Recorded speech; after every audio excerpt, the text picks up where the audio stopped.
У Криму Росія та її окупаційна влада регулярно ображають кримських татар і етнічних українців, піддаючи їх політично мотивованим арештам і затриманням. Окупаційна влада накладає необґрунтовані обмеження на свободу вираження думок і асоціацій, а також право на мирні зібрання.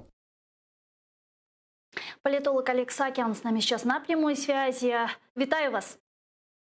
Добрый вечер. Добрый вечер. Ну что ж, вы сейчас услышали заявление Джеймса Гилмора. Хорошее заявление, действительно, то, что нас вспоминают, говорят о нас, это хороший сигнал. Но как это влияет, как это работает?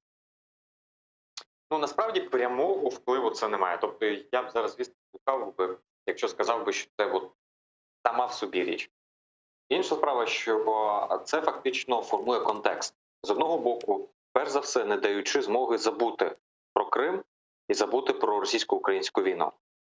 По-друге, це важливо тим, що ми таким чином на майданчику ОБСЄ, як і на багатьох інших майданчиків, нашими руками, руками наших партнерів і союзників, фактично утримуємо зашмур санкційності Російської Федерації, акцентуючи увагу не на тому, що щось трапилось в 2014 році, а на тому, що Російська Федерація і продовжує свою агресивну політику, не тільки не завершує окупацію території, але й постійно порушує міжнародне гуманітарне право на окупованих територіях, зокрема переслідуючи корінні народи, як то кримських татар, як українців, як в Криму, так і на Сході України, репресуючи за етнічною ознакою, релігійні громади переслідує повсякчас.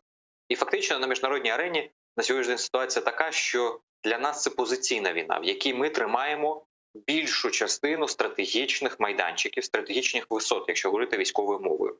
І тому для нас, коли черговий раз робиться така заява, ніби нічого на краще не змінюється. Але це фактично підтвердження того, що ці майданчики контролюються і що ситуація не стає гіршою.